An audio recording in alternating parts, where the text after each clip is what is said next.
Assalamualaikum warahmatullahi wabarakatuh. Apa kabar anak-anak kelas 6? Saya harap kalian semua hari ini tetap dalam keadaan sehat. Amin. Pada pertemuan kali ini kita akan membahas kembali mengenai bedah kisi-kisi ujian sekolah tahun pelajaran 2020-2021. Kali ini kita akan membedah kisi-kisi bahasa Indonesia. Anak-anak sekalian, kisi-kisi yang akan kita bedah terdiri dari beberapa. Yang pertama, disajikan paragraf, siswa dapat menentukan kalimat utama paragraf dengan tepat. Jadi kata kuncinya di sini adalah pada bagian kalimat utama. Kemudian kisi-kisi yang selanjutnya yang akan kita bahas yaitu disajikan paragraf, siswa dapat menemukan gagasan pokok paragraf dengan tepat. Jadi gagasan pokok. Kemudian kisi-kisi nomor 7 yang akan kita bahas, disajikan paragraf, siswa dapat mengidentifikasi kalimat jawaban dari kalimat tanya dengan kata tanya apa, siapa, di mana, kapan, mengapa, atau bagaimana yang sesuai dengan isi paragraf yang tepat. Jadi fokusnya itu pada kata tanya apa, siapa, di mana, kapan, mengapa, dan bagaimana. Kemudian kisi-kisi yang akan kita bahas selanjutnya yaitu nomor 8, disajikan paragraf, siswa dapat menyimpulkan isi paragraf dengan tepat. Jadi pada pertemuan kali ini kita akan mencoba untuk membedah kisi-kisi yang nomor 1, nomor 2, nomor 7, dan nomor 8. Jadi masing-masing kisi-kisi ini saling berhubungan. Itulah sebabnya pada kesempatan kali ini kita mengumpulkan 4 kisi-kisi, nomor 1, nomor 2, kemudian loncat ke nomor 7 dan nomor 8. Karena keseluruhan kisi-kisi yang ada di layar yang saya tampilkan keseluruhan itu berhubungan. Jadi nanti nomor 1 pada soal akan muncul itu nanti akan muncul paragraf. Begitupun juga nomor 2 akan ada paragraf. Nomor 7, nomor 8 sama juga akan ada paragraf. Baik, kita lanjut. Kita kembali akan mengingat ide pokok, kalimat utama, dan kalimat penjelas. Jadi ide pokok adalah ide atau gagasan yang menjadi pokok pengembangan paragraf. Ide pokok ini terdapat pada kalimat utama. Jadi di dalam kalimat utama ada ide pokok.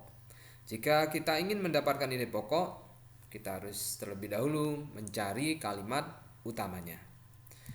Kemudian nama lain ide pokok itu biasanya juga disebut gagasan utama atau juga disebut gagasan pokok.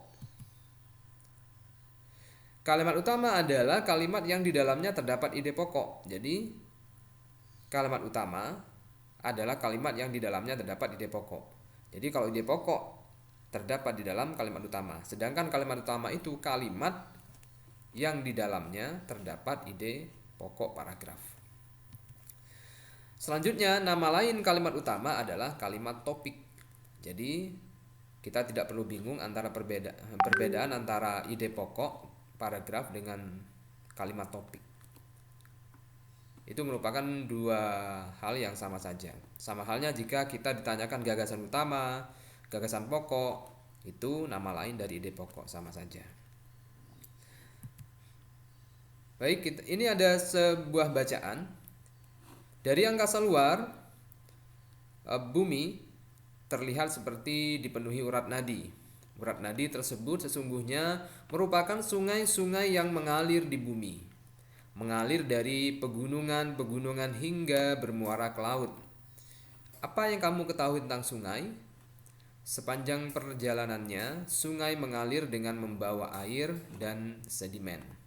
Sedimen adalah bahan-bahan yang terdapat di dalam air yang bisa menyuburkan lahan. Saat terjadi banjir, sedimen sungai menyebabkan kawasan yang dibanjiri menjadi subur. Tidak heran, lembah-lembah sungai seringkali merupakan kawasan paling subur.